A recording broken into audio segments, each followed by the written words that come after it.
Right, welcome back, guys. So today we're going to be looking at an awesome solo from Kiko on the song Nova Era, which is basically the opening track of Angra's fourth album, Rebirth.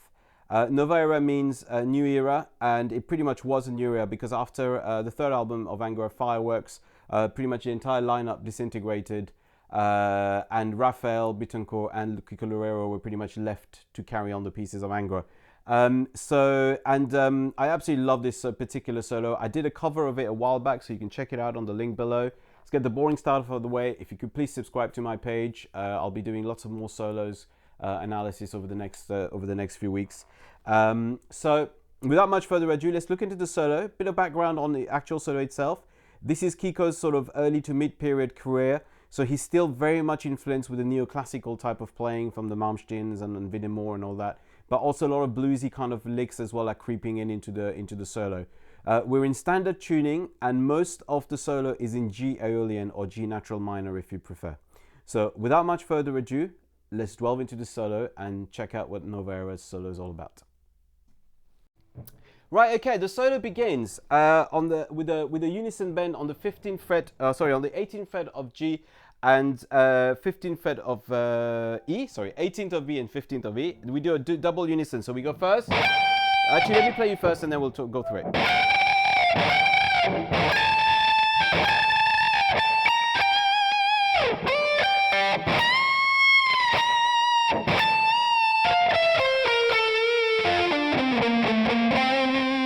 Okay, let's break that down. So as I said, we start off with a unison bend on the 18th fret of B and 15th fret of E.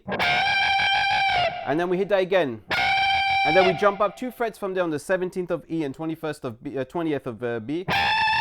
Then we hit that again. Then we go 17, 18 on the E. And then we land back on the 15th of E. Right, from here, we're going to play a little slide onto the 15th fret of B and going up to the 15th of E, back on the 15th of B. And then we're going to go to the first really great bend of this solo, where we're going to go on the 18th fret of E, and we're going to bend that by a tone and a half. So one way to check your tone and a half is just to go up 3 frets from here. That's the note we want.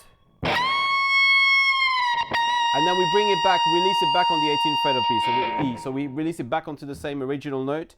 From here, we're going to do a great little rundown of the Aeolian scale from here. So we're going to go 17th fret of E, a semitone bend, then hit the 17th of E again, then 18th fret of B, 17th of B, G, 15th fret of G. Then we do a little bend on the 14th fret of G. Then we bring it back to the 14th. Then we hit the 15th of D, and then we're going to finish this lick going 17, 15, 13, 12, 13, 15 on the A string. Okay, so let's do this. Let's do this lick again one more time, this time with some tabs as well.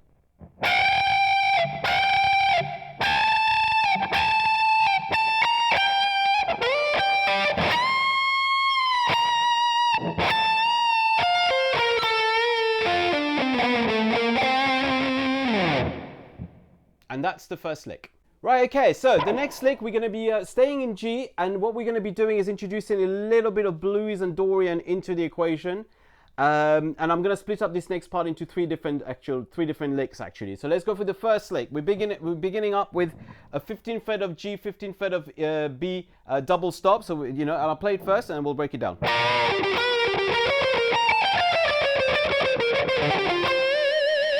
Right, okay, so what we're doing here, we're starting on the 15th fret of B and 15th fret of G, we double stop, then we're going to the 17th of D and we're hitting that twice. Okay, and then we're going from here to the 17th of D and we're hitting that once, and we're going, we're playing a blues scale here, so we're going 17th of D, 15th of G, 18th of G, 17th of B, and then 15th of G. Okay, then we go up to the 18th fret of E, and we're going to basically descend a blues Dorian scale here. So we're going to go 18, 17, 15 on the E, same thing on the B, 18, 17, 15, then we're going to do 18, 17 on the G, and we're going to head back to the G string 15th fret, B string 15th fret, then we're going to go 18, 17, 15 on the G, And then from here, we're going to play straight up minor pentatonic lick, 17-15, 17-15 on the G and D. And then we're going to finish off with a lovely bend. Right, so let's have a look at that look with some tabs.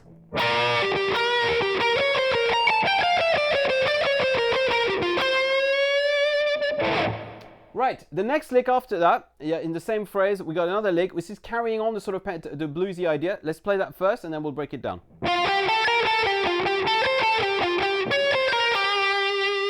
All right, so what we're doing here, we're starting on the 10th fret of G, and we're going 10, 12 on the G, then we're going 10, 11, 10 on the B.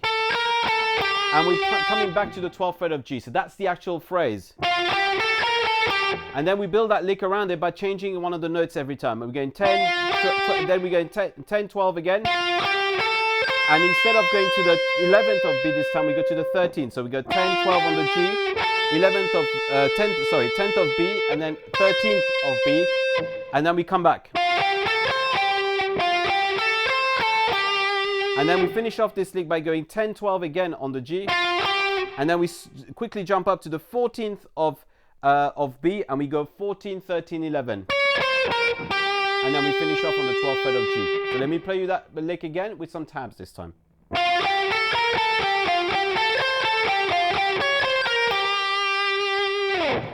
Okay, so the final part of this lick in this passage here, it's a climb up in G Aeolian. Let me play you the part, and then we'll break it down into what's going on there.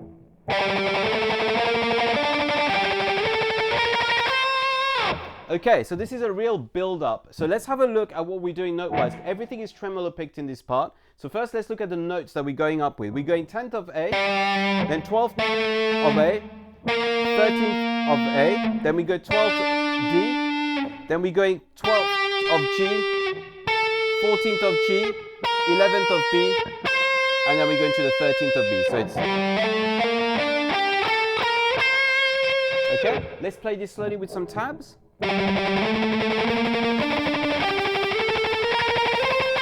Okay, now the idea here, this one, is practice this really slowly and to build up the speed. Now, when I watch Kiko playing, you watch his right hand is barely moving, so really try to work on the sort of that sort of very lot of economy of movements. If you watch his videos, you'll notice that he's the master of that. Okay, now this is the end of I would say, the second passage in the solo. Let's move on to the next one. Right, this next lick is a really tricky little lick. This is what I call a transitional lick before the solo moves into a complete different direction. In some ways, a more neoclassical direction into the sort of second part of the solo, or maybe the second third of the solo. So it's like I said, a transitional lick. It's a difficult one because he's playing a lot of notes very quickly over two strings. So you've got to really get your alternate picking going. Get metronome out, practice it really slowly. Let me take you through the lick and I'll break it down for you.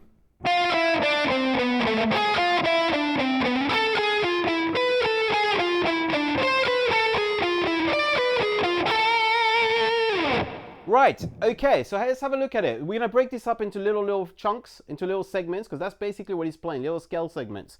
Let's break it up. Okay, so we're starting on the 10th of G, going 10, 9, 7 on the G. And then we're going 10, 9, 7 on the D. The whole part here is played on the G and D string, okay? So we're going 10, 9, 7 there, and 10, 9, 7 on the D. Right, then from here, we're going to be jumping up to the 13th of G and going 13, 10, 9 on the G. Then we're going to go 12, 10, 9 on the D. Okay, now so far it's okay because we're playing, passages of, groups of sort of 6 notes plays as 16th notes. But this is where it gets tricky because we've got a passage of 4 notes, instead of 6 notes. And we're going 14, 13 on the G, and then 15, 14 on the D. So we're going from the top, we're going to be going.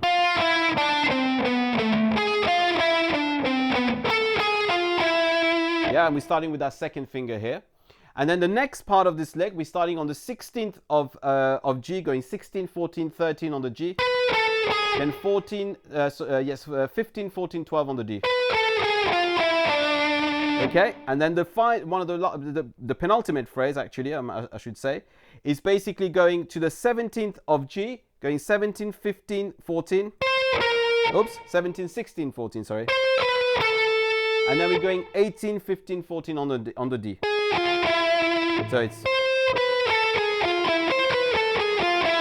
And we finish off this part with a diminished arpeggio going 19, 16 on the G, and then we're going 18, 15 on the D. And then we're playing the first note of the next bar, which is effectively the start of the next section. So let's have a look now at that lick, just very slowly with some tabs.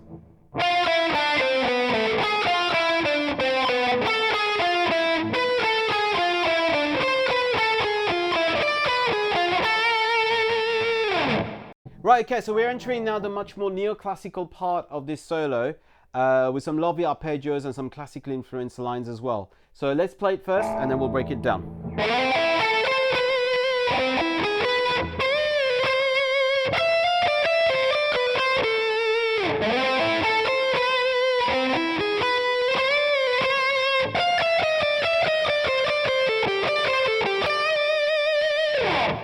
Right, okay, so what's he doing? What's Kiko doing here? It's I love this particular part actually. Some great little playing going on here.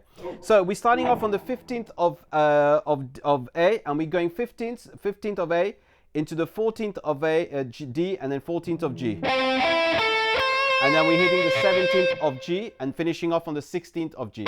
So right, from here we're going to put our first finger onto the 15th of A, and we're going to go 15, 19 on the A. And then we're going to hit the 18th of D. And we're going to go to the 16th of G, and we're going to bend the 17th of G. And go 17, 16, 15, 17, 16, 17. Okay? So again.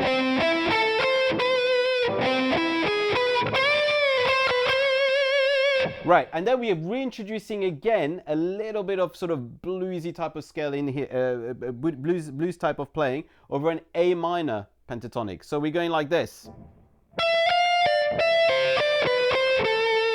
Okay, so we're going 17, 18 on the B, 19th of G, back to the 17th of G, B, hitting the 17th of G, 19th of G, 16th of G, 17th of G, and 14th of G. You can play 14th of G or 19th of D if you want, whichever way works better for you.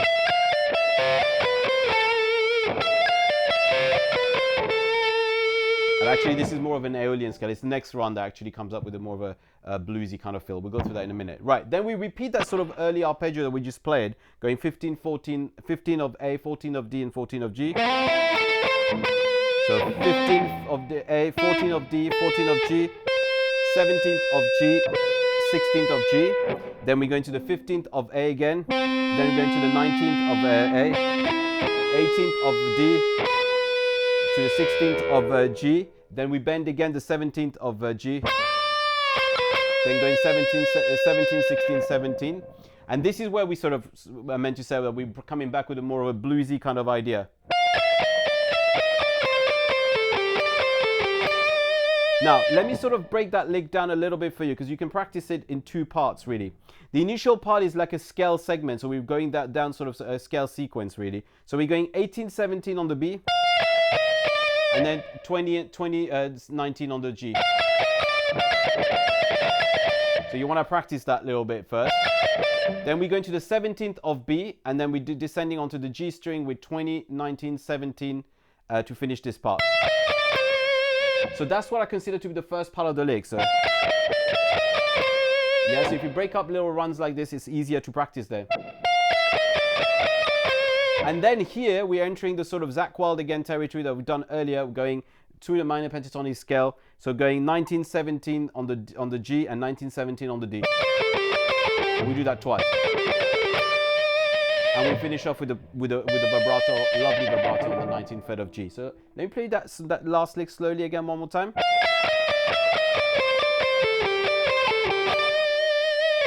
So let's have a quick look at this section again, this time with some tabs. All right, so let's go.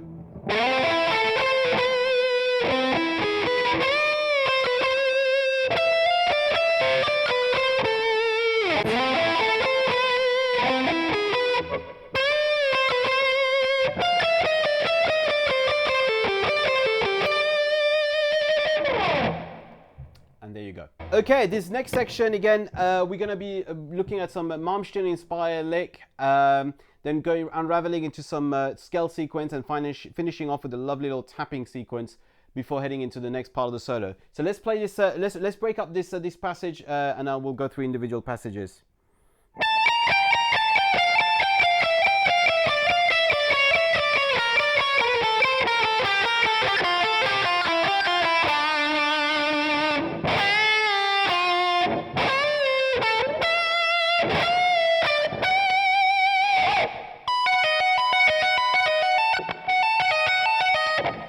Right, okay, so let's have a look at what was going on here.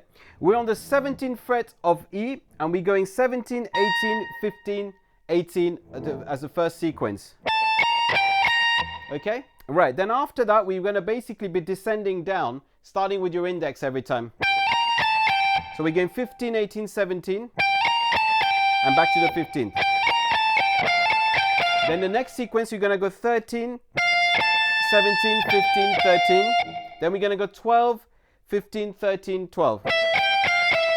Then we're going to do the same from here, from the 10. We're going to go 10, 13, 12, 10. Then we're going to go from the 9th, go 9, 12, 10, 9. Then we got a little stretch to do here, going 6, 10, 9, 6. Then we're going to go to the 5th of E, and we're going to go 5, 8, 7, 5, 8, 6, 5. Now this is where we're going to start doing a scale sequence going down the string, starting on this 8th fret of B and going 8 of B, 6, 5 of E, and back on the 8th of B. So it's 4 note sequences. Then we're going to go to the 6th fret of B, going 6, 5 on the E, 8, 6 on the B, and then we're going to go to the 5 on the B, go 5, 8, 6, 5 on the B. 5, 8, 6, 5, 8, 6, 5 on the B, and then we're going to jump up to the G string, go 7, 6, 5, 7. So 7, 6, 5, 7. So 7 on the G, 6, 5 on the B, back on the 7th of G. Okay, and then from here, so we're going to go, so actually let's just have a quick look at the rundown again.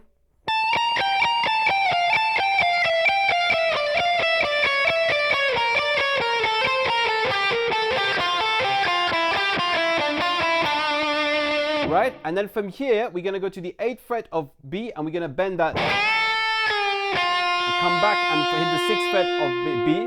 Then we're going to go up to the 13th of B, hit the 10th fret of B, hit the 17th, jump up to the 17th, then bend the 17th of B, release it and come back to the 15th of B, and then you finish off on the 19th of B. And then you've got a little tapping sequence to finish this part off, where we're going 19, 14, 11. 3 times. 19, 14, 11. And then we do the same thing, same on the left hand, but the tapping goes down to the 17th of E. 3 times. All right? And that's the whole sequence before going into sort of that middle break of the solo. All right? So let's have a quick look at this whole passage again with some tabs.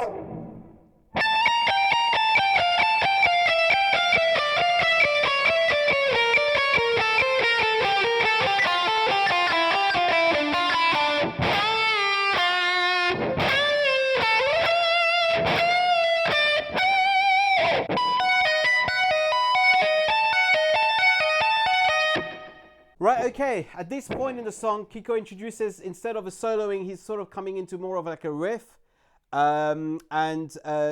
which is going to head into the final section of the solo, the arpeggiated section of the solo. So let's play this particular part first, which is, like I said, a riff, and then we'll break it down.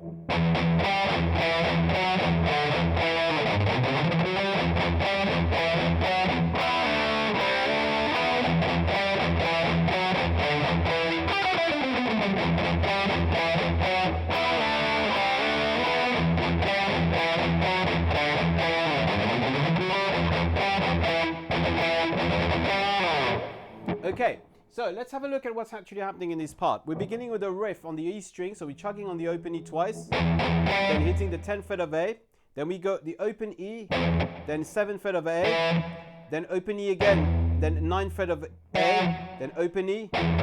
Okay, so let me show you that again. Then we go to the 5th fret, and then to the 7th. So the melody is just going.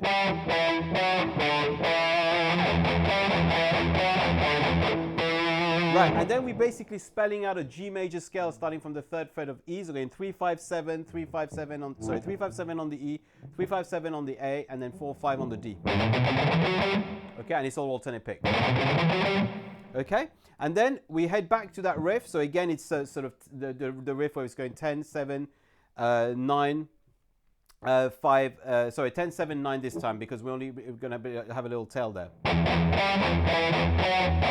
Then you hit the open E, and then here what we're going to do, we're going to go to the do a double stop on the 9th fret of D and G, and slide to the 7th, then go from the 5th of D and G, and then finish to the 7th, and finish off on the 9th fret of D and G. Yeah. Then we're going to start the riff again. So again, it's going 10 7 9 5 7. 10, 7, 9, 5, 7, right? And at this point, instead of spelling out the G major scale down here, we're going to play a descending G major scale starting from the 12th fret of G. So we're going to go 12, 11, 9 on the G string, and then we're going to go 12, 10, 9 on the D, and then 12, 10 on the A. Okay, and then we're going to go into the final bit of this section. We're going to start back the riff again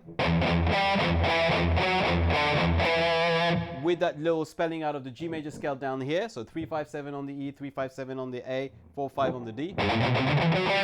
Okay, and then we're going to finish off this riff going twice on the E again, then hitting this open E, the 7th of A, and then we're going to do a quick chug on the E string. And then we on the open E string, then we're gonna go hit the open E twice, and then hit the 10th fret of A. Now there is a little harmony here, and I think earlier I played the harmony where you play on the 7th fret of. You can play that instead of playing the 10, you can play the 7, so minor third below. So you're going open E twice, hit the 10th fret of A once, and then play the open E 4 times as semiquavers, and hit the 10th of A again. So it goes. And there's little pauses, so I suggest you can listen to the song carefully. You'll hear those little pauses. All right, and that concludes that sort of musical rhythmic interlude in the solo. Just before moving on to the final section, let's just have a quick bash at this with the tab as well.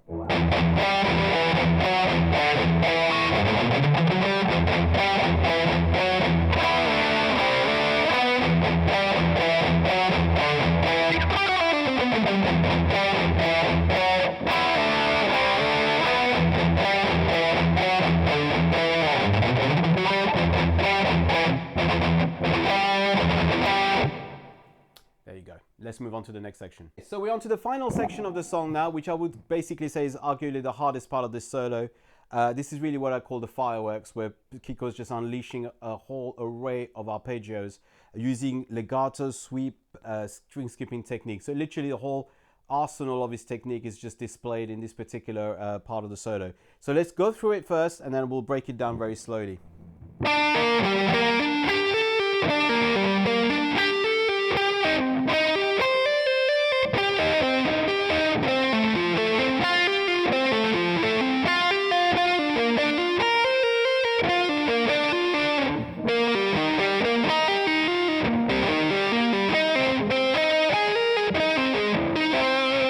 Let's just break this first part down, okay? So we're on the 12th fret of D, okay? And we're going to go 12th fret of D, pull off into the 8th of D. And then we're going to hit the 10th of A.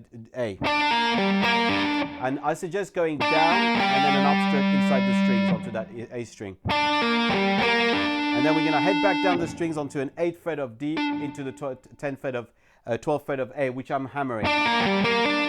Okay? Then we're going to jump up, string skip up to the 8th fret of B, and then go 8, 10, 8.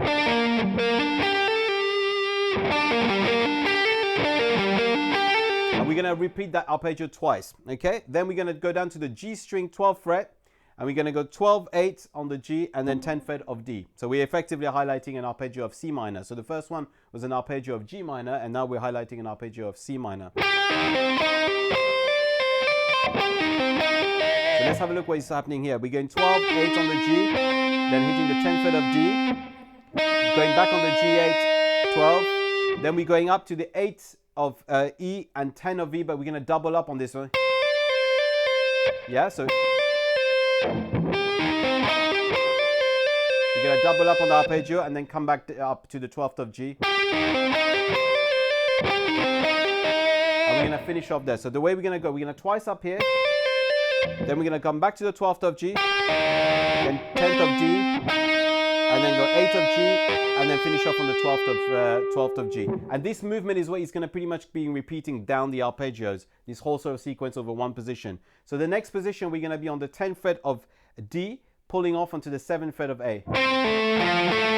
So we're effectively doing like an F major, we're playing an F major arpeggio. So we're going 10, 7 on the D, hitting the 8th of A, back onto the 7th of D, arpeggio, hammering onto the 10th of A, and then we're going down to the 6th string, skipping to the 6th of B, going 6, 8, 6 on the B string, then coming back on the 10th of D, pulling off onto the 7th, then to the 7th of D, then going back to the A, and then finishing off 7, 10, 7 on the D. Okay, and then we're moving up the string to play the similar idea on the string on the arpeggio above, which effectively becomes a B flat major arpeggio. So what we're doing here, we're going 10, pulling off onto the 7th of G, hitting the 10th of 8th of D, hitting this back to the 7th of G, hammering onto the 10th of B, G, sorry. Then we're going to the 6th of E, and then we're going twice 6, 8, 6, 8. And then we're coming back onto the 10th of G, pulling off into the 7th of G, 8th of D, and then we're going back to the 7th of G and finishing off on the 10th of G. All right, that's the second sequence. Now the third arpeggio, you guess it, is basically going down another step. This time we're playing an E flat major arpeggio. So what we're doing here, we're going 6, 7, sorry, let me rephrase. 8, 5, 6, 8, 5 on the D, 6 on the A. We're hammering 5, 8 on the D. And then we're going up string skipping. So we're going straight up to the 4th of B. And what we're going to do here, so to make everything a bit trickier, we're going to go 4 of B. We're going to hammer onto the 8th of B. Then we're going to pull off onto the 4th of B. And then we're going to go 6, 4 on the B as well. And then we're going to get back up to our D string, pull off 8, 5 on the D, and then go 6th of the A, 5, 8, 5 on the D. Okay, so.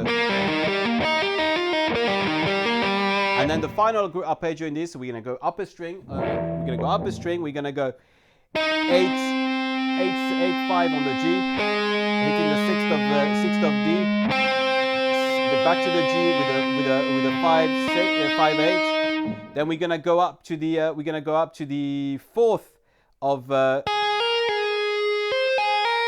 the same idea up here as well. Yeah, so we're going actually on this case actually going 4, 5, 6, 4, 8, back to 4, and then we're gonna come back down here on the 8th of G into the 5, 6th of D. And then 5, 8 on the G. So it's a lot of notes, sorry guys.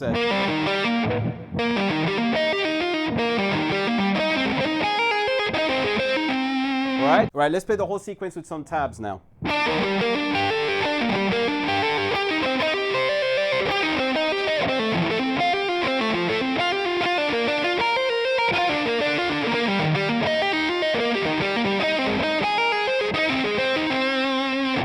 Right, okay. Now let's have a look at the final section of this great solo. We got another bunch of arpeggios and then finally a little scalar run.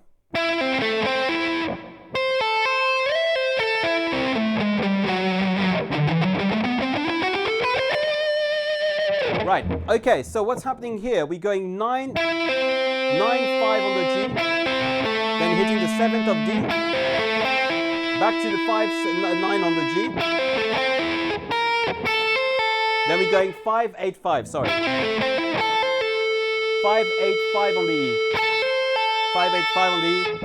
Then we're sliding up to the 12th of E. We're going to go down an arpeggio here. So we're going to go 12, 8 on the E, 8 of G of B, 9th of G, 10th of D, then 12th on the A, 11th, 10, 9. Now on the tab, I noticed when I put it down, I maybe just put, I might have put 12, 10, 9, but actually I think it is a chromatically or run. But in this matter, it doesn't really matter. I mean, it's just a lot of very quick notes. Okay, and then we're gonna finish off this solo with effectively a mixolydian scale, D-mixolydian scale going up, straight up the mixolydian, D-mixolydian scale. So how are we going? We're going 10, 12, 14 on the A, on the E, 10, 12, 14 on the D, 10, 12, 14 on the G. Sorry, 10, 12, 14 on the A, E, 10, 12, 14 on the A, 10, 12, 14 on the D, 11, 12, 14 on the G, 12, 13, 15 on the A. So this last sequence with some tabs.